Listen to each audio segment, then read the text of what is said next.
इमरान खान को गिरफ्तार करने की कोशिश, जमान पार्क में सूरत हाल कशीदा। पुलिस और पीटीआई कारकुनान आमने सामने, पुलिस की शेलिंग, कारकुनान का पथराव। जमान पार्क के एतराफ बिजली के बाद इंटरनेट और मोबाइल फोन सर्विस भी बंद कर दी गई। इमरान खान कहते हैं कि जमान पार्क कल से मकबूजा कश्मीर का मंजर पेश कर रहा है।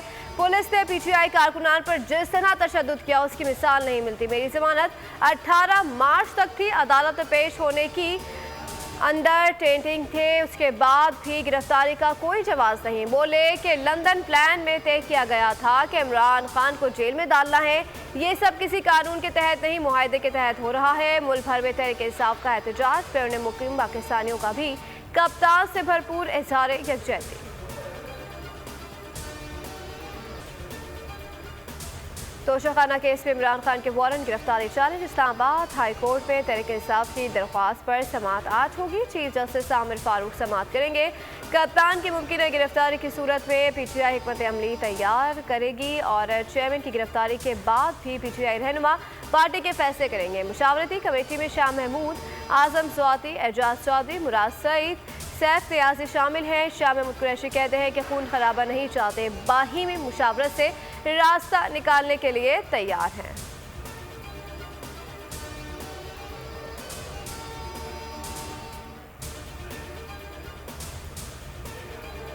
सिंध हाई कोर्ट ने रिहाई का हुक्म दे दिया। इस्लामाबाद की कचहरी से कोई रिलीफ नहीं मिला। जाली केस में बोर्ड के को चेयरमैन शुएब शेख के 2 रोज़ा जिस्मानी रिमांड की मुद्दत खत्म हो गई। आज दोबारा अदालत में पेश किया जाएगा। FIA ने गुज़िश्ता पेशी पर फिर अदालती अहकामात की धज्जियां उड़ा दी, जुल्म की इंतहा कर दी। शुएब शेख के साथ गैर इंसानी सलूक, मुंह पर कपड़ा डालकर पेश किया गया। मेडिकल कराया ना, हथकड़ियाँ खोली, दवाओं से भी महरूम रखा। गैर कानूनी गिरफ्तारी के खिलाफ मुल्कीर एहतजाज, कराची से खैबर तक मुजाहरे और रैलियाँ। बोल को बोलने दो, शुएब शेख को रिहा करो के नारे।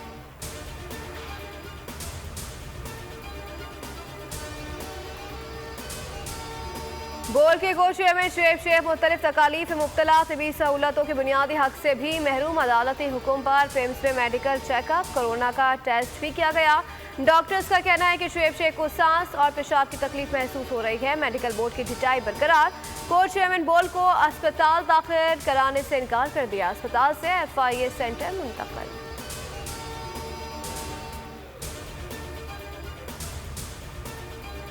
सुप्रीम कोर्ट को मिसाल बनानी होगी अगर उसने ये सारे केसेस कम करने और इंसाफ का बोलबाला करना। तो मेरा सवाल दूसरा ये है कि सुप्रीम कोर्ट ये मिसालें कब बनाएगा? ऐसे लोगों के खिलाफ जो इस तरह की FIR काट रहे हैं, ऐसे ऑफिसर्स और ऐसे लोग जो इस तरह के केसेस को जजेस चला रहे हैं।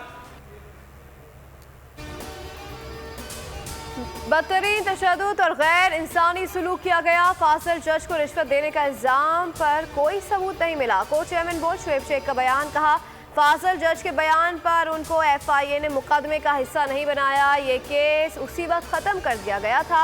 मौजूदा हुकूमत ने मेरे खिलाफ केस को रीओपन कर दिया। सुप्रीम कोर्ट से इंसाफ की अपील, मजालिम के बावजूद को चेयरमैन बोल न्यूज़ शुएब शेख का अज़म बुलंद। बूढ़ी वालिदा का हौसला भी ना टूटा, कहा बेटा बेगुनाह बेकसूर है, सर नहीं झुकाएगा। अगर मेरे बेटे को कुछ हुआ तो जिम्मेदार FIA होगी।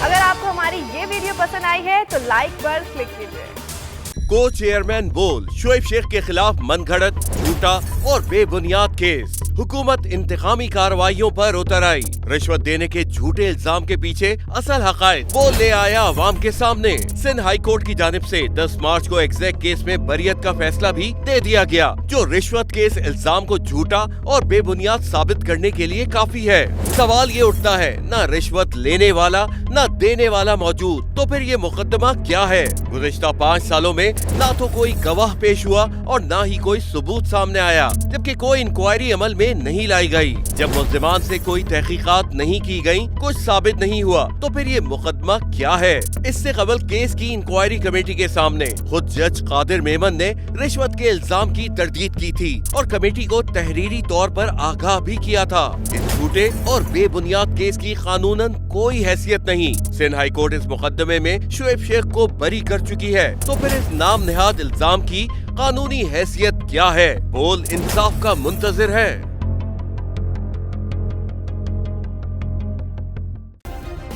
सब्सक्राइब करें और बेल दबाएं ताकि कोई खबर रह न जाए।